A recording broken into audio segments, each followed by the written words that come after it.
নমস্কার, আপনারা দেখছেন বর্তমান ডিজিটাল। আমি সুপ্রিয় নায়ক। আজকে আমরা একটা দারুণ বিষয় নিয়ে কথা বলবো। আমাদের মধ্যে সকলেই প্রায় এই সমস্যা নিয়ে কম বেশি ভুগছেন, কেউ কেউ ভুগেওছেন। বিষয়টা হলো টেনশন। টেনশন কার নেই? যে পরীক্ষা দিচ্ছে তার পরীক্ষা নিয়ে টেনশন, যে সন্তানের পিতা বা মাতা তাদের সন্তানকে নিয়ে টেনশন, আবার যে কর্মক্ষেত্রে কর্মরত তার কাজ করা নিয়ে টেনশন, বসের চাপ নিয়ে টেনশন, সবকিছু নিয়ে টেনশন। আমাদের সমস্ত কাজের সঙ্গে এই টেনশন জড়িয়ে আছে।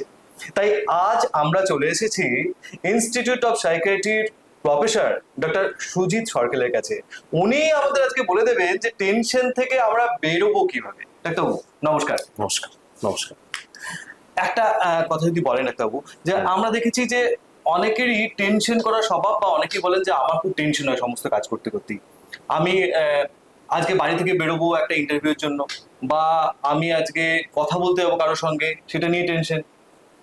এই যে টেনশন, এটা কেন হয়? টেনশন কি আমাদের জীবনেরই অঙ্গ? হ্যাঁ, দেখুন, টেনশন, এংজাইটি এইটাকে বাদ দিয়ে জীবন হয় না। ঠিক আছে? কারণ টেনশন বা স্ট্রেস এর একটা ভালো দিকও আছে, খারাপ দিকও আছে। ভালো দিক মানে ধরুন আপনার পরীক্ষা আছে সামনে, আপনার কোনো টেনশনই নেই, তাহলে তো আপনি পড়বেনই না, আপনি আপনার মতো থাকবেন। ঠিক আছে। ঠিক। আবার টেনশন যখন আপনার পরীক্ষার চাপে এত বেশি হবে যে ধরুন আপনার পড়াই মাথায় ঢুকছে না, খালি মনে হচ্ছে আমি বুঝি পাস করবো না, আমি বুঝি ফেল করে যাব, তখন সেই টেনশনটা হচ্ছে আমরা ম্যালাডাপটিভ বলি, বা সেই টেনশনটা হচ্ছে আমার ক্ষতি করছে।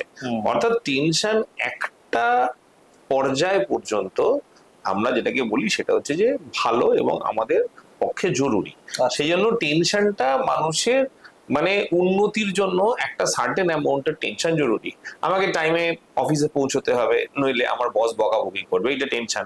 কিন্তু তাতে আমি একবারে ভয়ে একেবারে প্যারালাইজড হয়ে গেলাম, সেটা আবার নেগেটিভ। সেই জন্য টেনশন জীবনের অঙ্গ, এবং একটা পরিমাণ পর্যন্ত টেনশন বা চাপ বা উদ্বেগ আমাদের পক্ষে জরুরি এবং আমাদের এগিয়ে যেতে লাইফে সাহায্য করে। এটা হচ্ছে একটা পার্ট।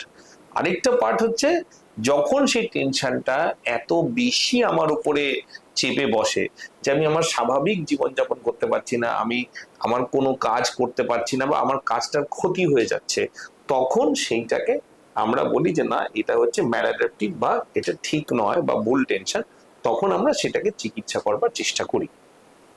কখন আমরা বুঝবো যে এই সাধারণ যে টেনশন এতক্ষণ ধরে আপনি বলছেন, সেটা এই অ্যাংজাইটিতে পরিণত হচ্ছে বা একটা ডিসঅর্ডারে পরিণত হচ্ছে? ডিসঅর্ডার, আমরা যখন একটা ডিসঅর্ডার বোঝার একটা খুব স্বাভাবিক পদ্ধতি, যেটা ডাক্তারও লাগবে না, যেটা যে কোনো স্বাভাবিক সাধারণ মানুষও বুঝতে পারবে, সেটা হচ্ছে যে তার স্বাভাবিক জীবন ধারণের পথে সেই অ্যাংজাইটিটা যদি অন্তরায় হয়ে দাঁড়ায়। অর্থাৎ সে স্বাভাবিকভাবে অফিস করতে পারছে না, বা অফিসে গেলেও সে রেগুলার কাজ করতে পারছে না। স্টুডেন্ট যদি হয়, সে স্বাভাবিক মন দিয়ে পড়াশোনা করার কনসেন্ট্রেট করতে পারছে না, টেনশনটা বারবার বারবার তার পথে বাধা হয়ে দাঁড়াচ্ছে। অর্থাৎ স্বাভাবিক জীবন ধারণের পথে যখন একটা অ্যাংজাইটি রেগুলার বেসিসে একটা বাধার সৃষ্টি করবে, তখন বুঝতে হবে যে অ্যাংজাইটিটা একটা রোগে পরিণত হয়েছে, এবং এটার জন্য আমাদের কোনো না কোনো রকমের সাহায্য নেওয়া দরকার। একটা যদি ছোট উদাহরণ দেন, যেমন এই বাচ্চাদের কথা বলছিলেন, তাদের সাধারণ পড়াশোনা নিয়ে টেনশন করাটা অ্যাংজাইটিতে পরিণত হয়েছে, কখন বাবা মায়েরা বুঝতে পারবে? হ্যাঁ, এইটা হচ্ছে যে ধরুন সে হঠাৎ করে পড়ছে, হ্যাঁ, কিন্তু মানে দেখা যাচ্ছে যে তাকে যখন জিজ্ঞেস করা হচ্ছে, তখন দেখা যাচ্ছে যে তার পড়াতে সে দেখে মনে হচ্ছে অনেকটা সময় দিচ্ছে, কিন্তু তার পড়াশোনার যখন তার আউটপুট হচ্ছে, তাকে যখন জিজ্ঞেস করা হচ্ছে, বা টিচার যখন বলছে যে কেমন পড়াশোনা হলো বা কিছু যদি জিজ্ঞেস করছে, তখন দেখা যাচ্ছে যে সে কিন্তু পারফরমেন্স বা আউটপুট সেরকম দিতে পারছে না। অথবা দেখা যাচ্ছে যে সে খাওয়া দাওয়া করছে না ঠিক করে, বা একটু বেশি মন মরা মতো হয়ে রয়েছে, অথচ সে বইটা নিয়ে বসেই রয়েছে। যখন এই ধরনের ব্যাপারগুলো আসবে, তখন বাবা মার মনে হওয়া উচিত যে না, এর ব্যাপারটা স্বাভাবিকের পর্যায়ে আর নেই, টেনশনটা একটু বেশি রকম আমার ছেলে মেয়ের উপরে চেপে বসেছে। আর একটা ছোট উদাহরণ আপনার কাছে জিজ্ঞাসা করবো। হুম। অফিস কর্মীরা খুব টেনশন করে, ভীষণ টেনশন। হুম। আমার স্ট্রেসে অবস্থা খারাপ হয়ে গেছে, তাই নিয়ে বাড়িতে ঝামেলা হচ্ছে, এরকম অনেকেই বলতে শুনেছি যে আমার বাড়ি অফিসে প্রচন্ড চাপ, প্রচন্ড চাপ, কোনো সময় নেই, কিছু নেই। এই স্ট্রেসটা তারা যে অ্যাংজাইটিতে ভুগছেন তারা নিজেরা কি করে বুঝবেন এবং কি কি ক্ষতি করতে পারে এই হ্যাঁ, anxiety? এই জিনিসটা হচ্ছে যে তাদের বোঝবার প্রথম যেটা বললাম যে তাদের প্রথম টনক নড়তে হবে যখন তারা দেখছেন যে তারা তাদের স্বাভাবিকভাবে রিল্যাক্স করতে পারছেন না। অর্থাৎ সে সকাল থেকে রাত অবধি সেই কাজ আর এইটা নিয়ে তার মাথায় ঢুকছে, সে কাজটাকেও ঠিক মতো শেষ করতে পারছে না, অর্থাৎ তার প্রোডাক্টিভিটিটাও যথাযথভাবে বাড়ছে না, অথচ সে কন্টিনিউয়াস একটা অস্বস্তির মধ্যে রয়েছে, ঠিক করে করতে পারছে না। এটা একটা পার্ট। দ্বিতীয় কথা হচ্ছে যে সে অকারণে বা ছোট ছোট কারণে সে তার স্বভাবের থেকে অনেক বেশি মেজাজ হারাচ্ছে। কেউ যদি রাগী লোক হয় সে রাগতেই পারে, কিন্তু তার থেকে তো স্বাভাবিকালি যতটা রাগে সে স্বাভাবিক, তার থেকে অনেক বেশি সে রেগে যাচ্ছে। ঠিক আছে, এইবারে হচ্ছে রাগটা সবসময় যে অফিসের ধরুন যদি খুব কড়া বস হয়, যেখানে আমার বসের উপর রাগারাগি করলে হয়তো আমার চাকরি চলে যেতে পারে, সেই ক্ষেত্রে আমরা বলি ডিসপ্লেসমেন্ট, অর্থাৎ রাগটা সেটার প্রকাশটা হচ্ছে হয়তো বাড়িতে গিয়ে বাচ্চা কাচ্চার উপরে, ওয়াইফের উপরে, বাবা মার উপরে। দেখা গেল যে স্বাভাবিক যেসব কারণে সে মানে রেগে যেত, তার থেকে অনেক ছোট ছোট কারণে অনেক বেশি রেগে যাচ্ছে। এইটা একটা। আরেকটা হচ্ছে যে তার ঘুম, খাওয়া, এইসব কোনো কিছুর মধ্যেই সে খুব একটা খুশি নয় বা সে খুব একটা রিল্যাক্স করতে পারছে না। বেশ, আমরা কথা বললাম ছোট শিশুদের বা পড়ুয়াদের নিয়ে, আমরা কথা বললাম অফিস কর্মীদের নিয়ে। আমাকে যদি একটা বিষয় বলেন যে ইন জেনারেল বিভিন্ন পেশার সঙ্গে জড়িত, বিভিন্ন কাজের সঙ্গে জড়িত, বিভিন্ন বয়সের লোকজন আছেন যারা টেনশনে ভুগছেন এবং অ্যাংজাইটি ডিসঅর্ডারে ভুগছেন, তাদের জন্য জেনারেল কিছু সিমটম বা লক্ষণ যেগুলো কিছু যদি বলেন, যেগুলো থাকলে তারা বুঝতে পারবেন যে না আমার কিন্তু সাধারণ স্ট্রেসের সাধারণ টেনশনের পর্যায়ে বিষয়টা আটকে নেই, আমি কিন্তু অ্যাংজাইটি ডিসঅর্ডারে ভুগছি, এইরকম কিছু কিছু হ্যাঁ, লক্ষণ দিয়ে এবার দেখুন অ্যাংজাইটি ডিসঅর্ডারের বেশ কিছু রকম ফের আছে। আচ্ছা। অ্যাংজাইটি ডিসঅর্ডারের প্রধান যেটা বললাম যে আমার মনের মধ্যে একটা প্রচন্ড চাপ, প্রচন্ড উদ্বেগ সৃষ্টি হবে, এবং যে উদ্বেগটা আমাকে স্বাভাবিক জীবন ধারণ থেকে আমাকে বাধা দেবে বা সেই পথে খানিকটা কাটা হয়ে দাঁড়াবে। এটা হচ্ছে প্রথম। এবারে যে কি ধরনের অ্যাংজাইটি, কি ধরনের পরিস্থিতি, একটা হচ্ছে ধরুন সোশ্যাল অ্যাংজাইটি ডিসঅর্ডার, অর্থাৎ যে কোনো পরিস্থিতি যেখানে আমাকে চারটে লোকের সামনে কিছু একটা করতে হবে। ধরুন আমি ভালো গান গাই, হঠাৎ করে আমাকে যদি কিছু লোকের সামনে গান গাইতে হয়, বা ধরুন আমি কবিতা বলি, স্টুডেন্ট হিসেবে বলছি, আমাকে হঠাৎ করে কিছু লোকের সামনে কবিতা বলতে হলো বা পাবলিক অ্যাপিয়ারেন্স করতে হলো, মানে সিচুয়েশন অনুযায়ী আমার অসুবিধা হলো। আবার কারুর যদি সোশ্যাল অ্যাংজাইটি এরকমও হতে পারে যে সে ধরুন একটা অচেনা বিয়ে বাড়িতে গেছে, সেখানেই তার পাঁচটা অচেনা লোকের সাথে কথা বলতে গিয়ে তার মানে একেবারে কালঘাম ছুটে যাচ্ছে। এইটা এক ধরনের সোশ্যাল অ্যাংজাইটি ডিসঅর্ডার। আরেকটা হচ্ছে ধরুন আমরা বলি প্যানিক ডিসঅর্ডার, কোনো কারণ ছাড়াই একটা হঠাৎ করে বুক ধরফর করে উঠলো, গলা শুকিয়ে গেল, মনে হলো আমার বুঝি মারা যাব, আমার হাত পা ঠান্ডা হয়ে আসছে, কখনো মনে হয় গলা শুকিয়ে আসছে। এই ধরনের কতগুলো সিমটমের সমষ্টি মিনিট 10-15 খুব অ্যাকিউট ভাবে থাকে, আবার অনেক সময় আস্তে আস্তে আস্তে আস্তে আস্তে কমে যায়।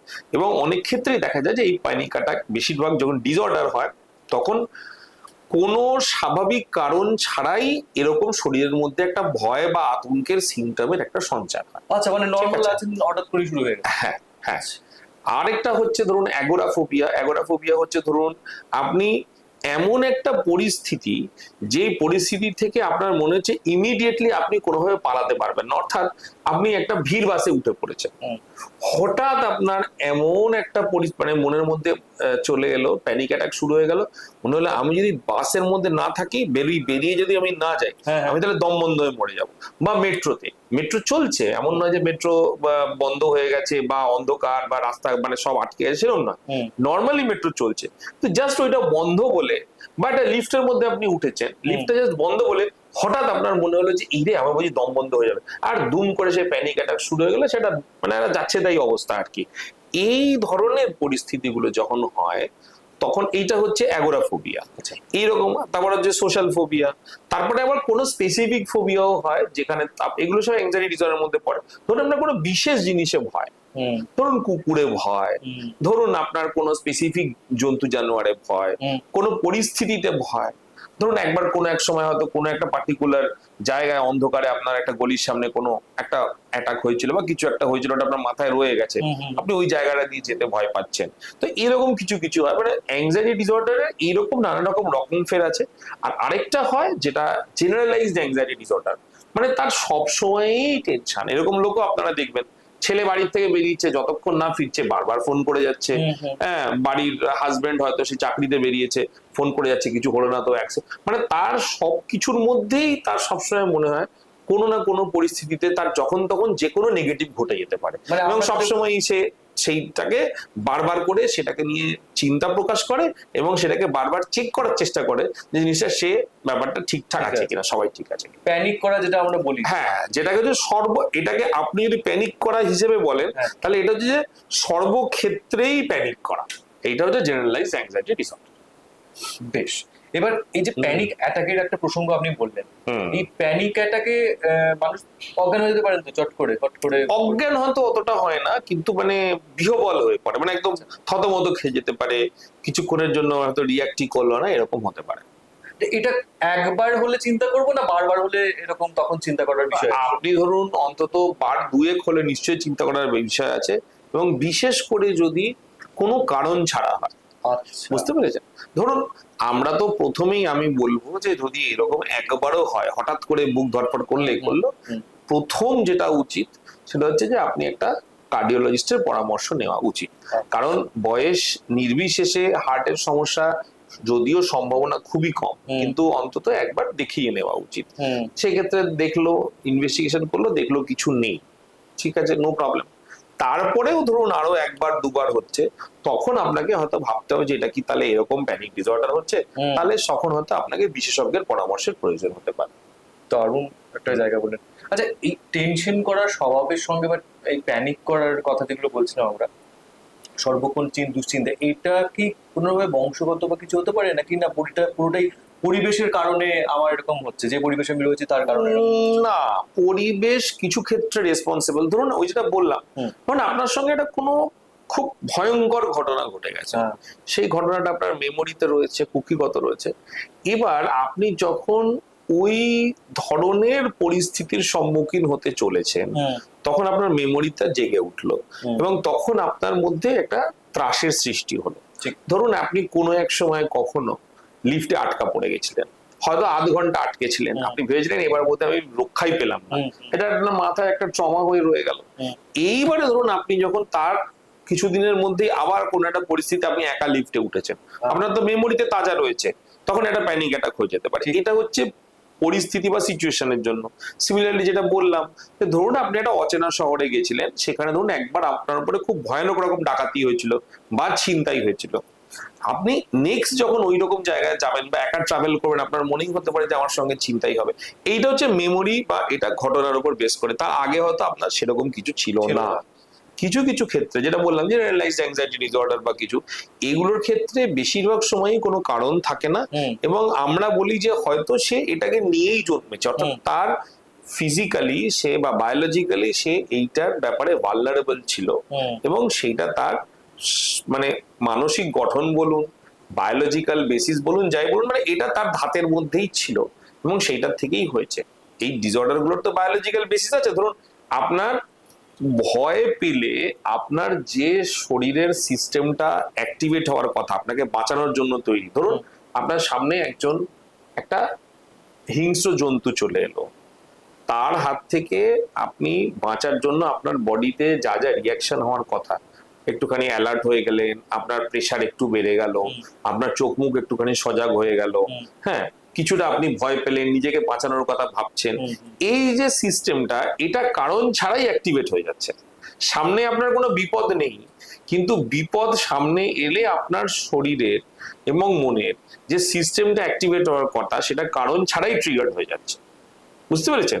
সো এটার একটা ডেফিনিট বায়োলজিক্যাল বেসিস আছে, কিন্তু ব্যাপার হচ্ছে যে এইটা কিছু কিছু ক্ষেত্রে পরিস্থিতির ফলেও ট্রিগার্ড হতে পারে। দারুণ দারুণ ইন্টারেস্টিং। আচ্ছা, এবার আর একটা বড় কথা এখন যেটা হচ্ছে যে ডিজিটাল মিডিয়ায় আমরা অনেকক্ষণ থাকছি, সেটা ফেসবুক হোক, সেটা হোয়াটসঅ্যাপ হোক, ইউটিউব হোক, কোনো একটা এই এইখানে যে সমস্ত কন্টেন্ট আমরা দেখি বা কনজিউম করি আর কি এখন, সেইগুলোর কোনো প্রভাব কি টেনশন বাড়াতে পারে বা কিছু সমস্যা তৈরি করতে পারে? এইটা একটু ঘুরিয়ে বলতে হবে। ধরুন আপনার যদি টেনশনের একটা ধাপ থাকে, হুম। তাহলে আপনি এমন কিছু কন্টেন্ট দেখবেন হুম। যেই কন্টেন্টটা খানিকটা আপনাকে টেনশনের দিকে ঠেলে দেবে। হুম। এবং এখন সোশ্যাল মিডিয়ার যা সিস্টেম, বিগ ডেটার যা সিস্টেম, ও একবার যদি দেখে যে আপনি একটা পার্টিকুলার টাইপের কন্টেন্ট দেখছেন, তখন আপনাকে সেই টাইপের কন্টেন্টই ও পাঠাবে। ঠিক। অটোমেটিক্যালি সেইটার জন্য যে টেনশনটার জন্য আপনি হয়তো 5 পয়সার টেনশন হচ্ছিল, তার জন্য আপনি যখন একটা মেটেরিয়াল সার্ভ করা শুরু করলেন, আলটিমেটলি আপনি ফ্লাডেড হয়ে গেলেন ওই মেটেরিয়াল, এবং তার ফলে আপনার টেনশন 10 গুণ বেড়ে গেল। ফর এক্সাম্পল, আপনার ধরুন সামান্য শরীরে প্রবলেম হয়েছে, আপনার মনের মধ্যে একটা বাতিক রয়েছে যে আমার বুঝি কোনো বড়সড় রোগ হলো না তো, আপনি সার্চ করা শুরু করলেন সিমটমস অফ হার্ট অ্যাটাক বলে। এইবারে আপনি যখন সার্চ করতে শুরু করবেন, তখন অটোমেটিক্যালি স্বাভাবিক নিয়মেই আপনার কাছ থেকে ওই নিয়েই ফিড আসতে শুরু করবে ইউটিউব থেকে। তখন আপনি আরো ভাববেন যে এটা নয় তো, ওটা নয় তো, সেটা হয়তো শেষ অব্দি হয়তো আপনার মনে হলো বাবা ক্যান্সার হয়ে যায়নি তো, মানে আপনার যে টেনশনটা 1 পয়সার ছিল সেটা একটা 50 পয়সায় হয়ে গেল। একদম এইরকম এক্সপিরিয়েন্স আমার অলরেডি হয়ে গেছে। আমার হ্যাঁ। পরিচিত দাদা, তিনি হুম। সর্বক্ষণ মনে করছে স্ট্রোক হয়ে গেছে বা হার্ট অ্যাটাক হয়ে গেছে, উনি এসে মোটামুটি সমস্ত জায়গাতেই ট্রিটমেন্ট করিয়েছিলেন, আমার মনে আছে। ঠিক। এবার আমরা বরং তাহলে চিকিৎসার জায়গাটা আসি। যখন এইরকম ভাবে সর্বক্ষণ টেনশন হচ্ছে, প্যানিক হয়ে যাচ্ছে, প্যানিক অ্যাটাকের মতো উপসর্গ দেখা দিচ্ছে, তখন কি আমরা চিকিৎসকের কাছে যাব, সাইকিয়াট্রিস্টের কাছে যাব? হ্যাঁ, আমার বক্তব্য হচ্ছে যে আমি মনে করি যে যখন প্যানিক অ্যাটাকের সিমটম হলো, সবার তো অতটা ইয়ে থাকে না, প্রথমেই একটা কার্ডিওলজিক্যাল ওপিনিয়ন, ধরুন দুবার হলো, একবার হলো, দুবার হলো, স্বাভাবিক কারণ ছাড়া যদি হয়, ধরুন আপনি হঠাৎ করে একটা ভয়ের কিছু দেখলেন, ধরুন ভূমিকম্প হচ্ছে, আপনার তো বুক কেঁপে উঠবেই, এটা তো স্বাভাবিক। কিন্তু ধরুন আপনার কোনো কারণ ছাড়া হঠাৎ করে এরকম সিমটম হচ্ছে, আপনি কোনো আপাত দৃষ্টিতে কারণ পেলেন না, একবার ম্যাক্সিমাম আপনি দেখতে পারেন, আবার এরকম হলো, ম্যাক্সিমাম দুবার হলো, এবারে আপনাকে একটা পরামর্শ নিতে হবে। আপনি অন্তত পক্ষে একজন ফিজিশিয়ানের কাছে যেতে পারেন। আরো ভালো হয় আপনি যদি কার্ডিওলজিস্টের ওপিনিয়ন নেন, সে অবশ্যই তার কার্ডিওলজিক্যাল চেক আপ করে, দরকার হলে দু একটা ইনভেস্টিগেশন করে। হ্যাঁ, এখন আপনার এটা মনে হতে পারে যে এটা অপ্রয়োজনীয় নয় তো, কিন্তু হ্যাঁ, কিন্তু এখন যেটা বলছে যে বয়সের সাথে তো লিঙ্ক নেই, এবারে সম্ভাবনাটা কম কম বয়সে, তখন আমার মনে হয় যে করে নিলে, মানে রুল আউট যদি করে নেওয়া যায়, তাহলে আপনি আপনার দিক থেকে খারাপ কিছু রুল আউট হয়ে গেল, এবার আপনি আপনার মতো আছেন, তারপরে দেখছেন যে বারবার রিকার করছে, তখন আমার মনে হয় ডেফিনেটলি আপনি একজন সাইকিয়াট্রিস্ট বা সাইকোলজিস্ট, মানে অর্থাৎ আপনি মনোবিদ বা মনোরোগ বিশেষজ্ঞ কারোর সঙ্গে আপনি সম্পর্ক স্থাপন করলেন এবং তাকে দেখালেন এবং তার সঙ্গে বিশেষজ্ঞের পরামর্শ নিলেন। এবারে ওষুধ মনে হয় ওষুধ, কাউন্সিলিং মনে হয় কাউন্সিলিং, যেটা আপনি সুবিধা সেটা করলেন। ওষুধ কি লাগে, মানে ওষুধ কি প্রয়োজন হয়? বেশিরভাগ ক্ষেত্রে এত তাড়াতাড়ি কাজ করার যে ব্যাপারটা, সেইটাতে ইমিডিয়েট রিলিফের জন্য ওষুধটাই বেটার, মানে ইমিডিয়েট রিলিফের জন্য। এবারে ধরুন আপনার তাহলে আপনি বলবেন যে কাউন্সেলিং এর বা থেরাপি যেটাকে বলে, নিশ্চয়ই রোল আছে। থেরাপি ইনফ্যাক্ট আপনি লং টার্মে থেরাপি কন্টিনিউ করতে পারেন এবং তার প্রভাবও আছে। প্রবলেম যেটা হয় সেটা হচ্ছে যে প্যানিক অ্যাটাক টাইপের যে রোগগুলো, এইটা এতটাই মনে কষ্টদায়ক পেশেন্টের পক্ষে, তার মনে হয় যে এই মুহূর্তে আমি মরে যাব।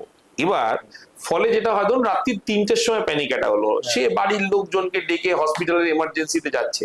সেই জন্য আমরা বলি যে প্যানিক ডিসঅর্ডার, প্যানিক অ্যাটাক মানে অ্যাকিউট অ্যাংজাইটিকে ইনিশিয়ালি ওষুধের মাধ্যমে কন্ট্রোল করলে যেটা হয়, আপাত দৃষ্টিতে মানে ইমিডিয়েট বিপদের সম্ভাবনাগুলো কমে গেল, কুইক কন্ট্রোল।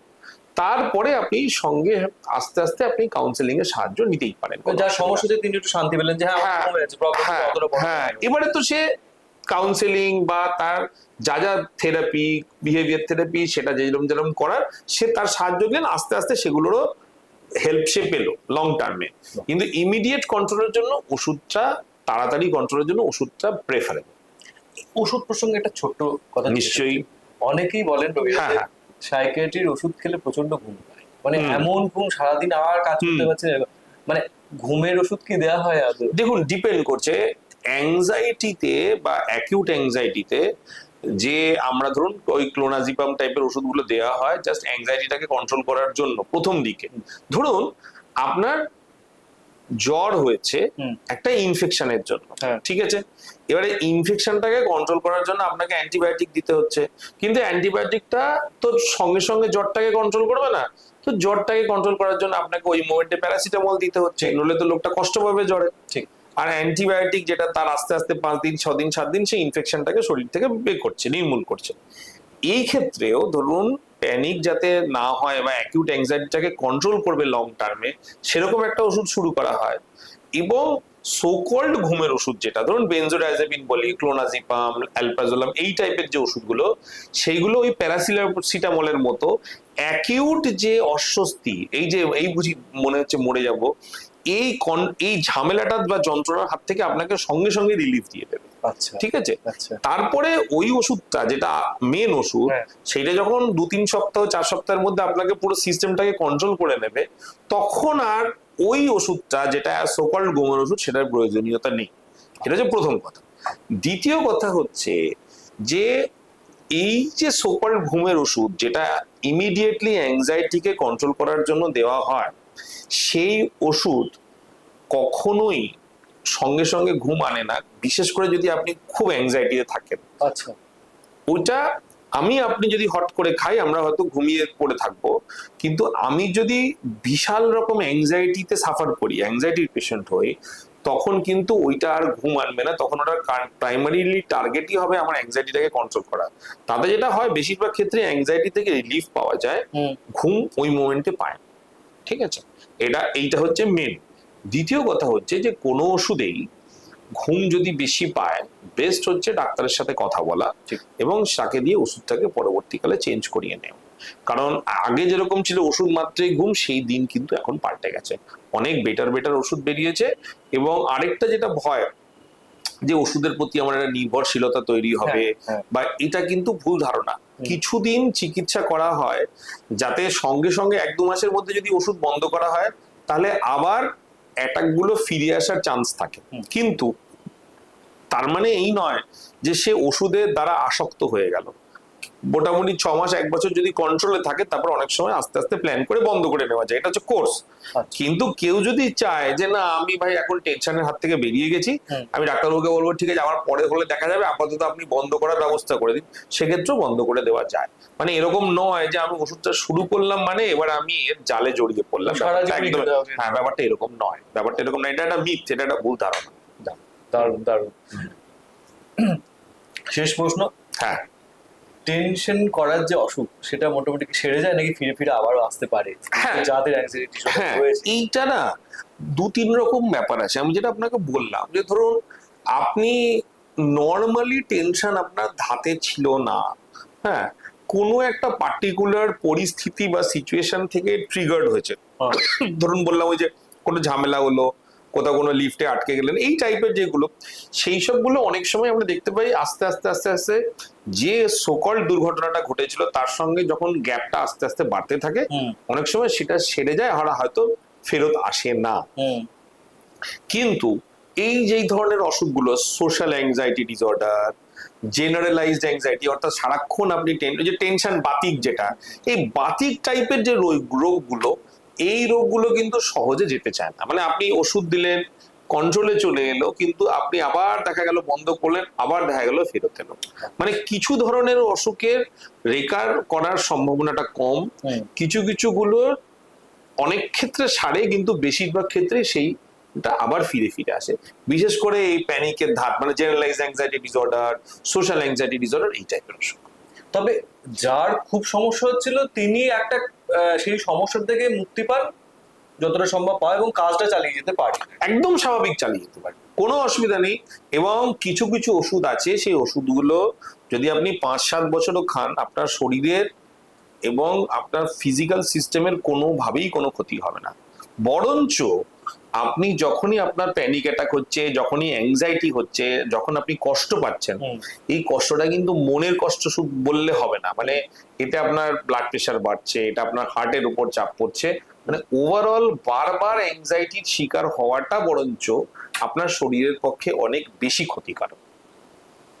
তার থেকে ওষুধের মাধ্যমে আপনি যদি অনেক দিন ওটাকে কন্ট্রোল করে রাখতে পারেন, সেইটা আপনার পক্ষে অনেক অনেক শরীরের পক্ষে আপনার অনেক বেটার। দারুণ দারুণ আলোচনা হলো ডাক্তারবাবু। Thank আমাদের you. দর্শকদের উদ্দেশ্যে যদি কোনো টিপস দেন, যে টেনশন দূরে রাখার বিষয়ে দু একটা টিপস, যে খুব টেনশন হচ্ছে সেই টাইমে কি করলে ভালো হয়, ইনস্ট্যান্ট কোনো রিলিফের জন্য যদি কিছু বলেন। হ্যাঁ, আমরা বলি যে দেখুন, আপনি প্রফেশনাল হেল্প নিলেন, ওষুধপত্র তো খেতেই পারবেন ধরুন হঠাৎ করে যদি অ্যাংজাইটি অ্যাটাক হয়। তবে আমার যেটা মনে হয়, যদি অ্যাংজাইটির ধাপ থাকে বা খুব বেশি হয়, অনেক সময় আমরা যেটাকে বলি ডিপ ব্রিদিং টেকনিক, অর্থাৎ আপনি একটা মানে চোখ বুজে একটা লম্বা নিঃশ্বাস নিলেন, নিঃশ্বাসটাকে কিছুক্ষণ ধরে রাখলেন, ধরে রেখে আবার ওটাকে আস্তে আস্তে আস্তে আস্তে ছাড়লেন, মানে মনে মনে একটা বেলুনকে সঙ্গে নিজেকে কম্পেয়ার করবেন চোখ বুজে, অর্থাৎ বেলুনটা আস্তে আস্তে নিঃশ্বাস নিল, পুরোটা ফুলে গেল, তারপর আবার বেলুনটা চুপসে গেল। এই প্রসেসটা যদি 8 থেকে 10 বার অন্তত করা যায় একটা সাডেন অ্যাটাকের সময়, তাহলে কিন্তু অনেক ক্ষেত্রেই দেখা যায় যে বেশ খানিকটা রিলিফ পাওয়া যাচ্ছে। আর তাছাড়া পরিস্থিতি যতটা রেগুলার লাইফ মেনটেন করা যায়, লাইফস্টাইল, সময়ে ওঠা, সময়ে ঘুমানো, কিছুটা পারলে এক্সারসাইজের মধ্যে রাখা, কিছুটা যেটা করতে ভালো লাগে একটু গান শোনা, একটু আনন্দ করা, একটু আড্ডা মারা, এগুলো কিছুটা হলেও আপনার ওভারঅল শরীর মানে স্ট্রেস বা টেনশনকে কম করতে সাহায্য করে।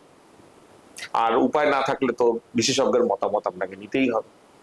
দারুণ আলোচনা হলো ডাক্তারবাবু। নমস্কার। আপনাকে ধন্যবাদ, আপনার ব্যস্ত সময় থেকে এতটা সময় আমাদের দিলেন। আমাদের ঠিক আছে। দর্শকরা দারুণ উপকার পাবে, বেশি Thank you. টেনশন করছেন। আর আপনারা দেখতে থাকুন বর্তমান ডিজিটাল। আমরা আবার আসবো আগামী পর্বে অন্য একটা বিষয় নিয়ে আরো বিস্তারিত আলোচনায়। ভালো থাকুন। ফলো করুন বর্তমান।